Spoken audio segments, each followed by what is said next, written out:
all day because people need structure, fulfillment, purpose, work. So if we say to the market, being like, hey, market, like value these people, it's going to be very, very difficult because the market's like, I don't really need these people, like at least the way the monetary market's set up.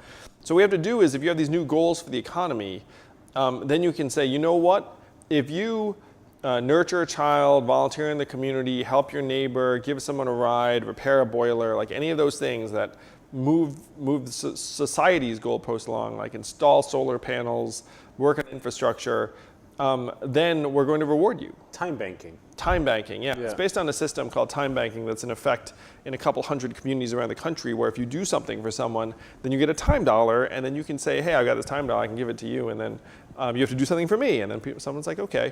So you create all these touch points in the economy that are independent of skill level. That is just like anyone can show up and staff your garage sale or babysit your kid. Like there are different things that people can do, and then you tokenize those activities, you guarantee it, and as president, I will do this in 2021, you guarantee a monetary value and you say, look, these tokens have real value. Like you bring them to a bank, we'll give you $1 for every 10 social credits. But the beauty of it then is that you will tax their redemption, and so people will not redeem it very often. What they'll do is they'll just build social credits, and then they'll use the social credits with each other. They'll go to businesses that will be rewarding positive behavior and want to be seen as like, hey, we love it when people volunteer in the community. So if you come here, social credits, and then they get your credits and trade it to the government.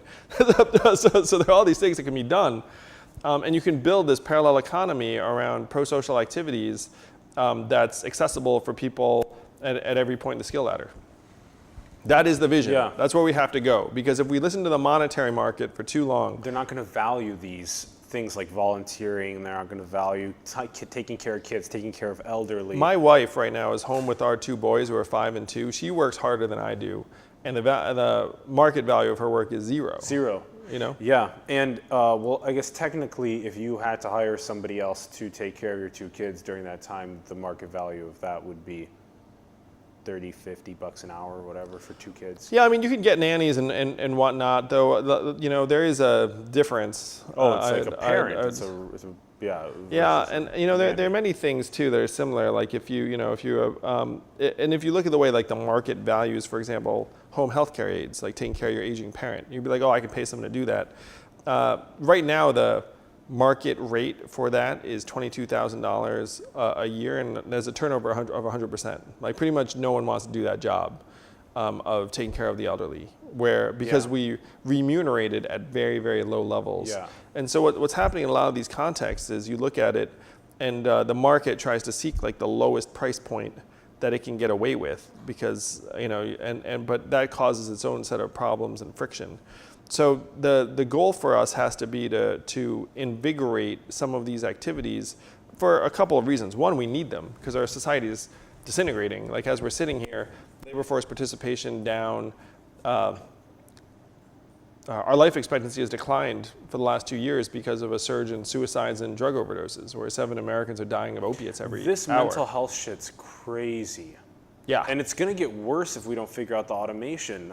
Yes, it is all tied together. Yes. Where you have Americans getting pushed into this mindset of scarcity, where they don't have the bandwidth to process things rationally, and then they become more impulsive, they make lesser decisions, they get angrier and more xenophobic and the rest of it. I mean, if this sounds familiar, this is exactly what we're going through right now. This is a giant automation story. And so we have to start owning the problem and then have real solutions that are going to be massive. That's the generational challenge. But that's why I'm running for president, to galvanize energy around real solutions instead of the garbage stopgaps that are being presented. You've laid it out pretty well.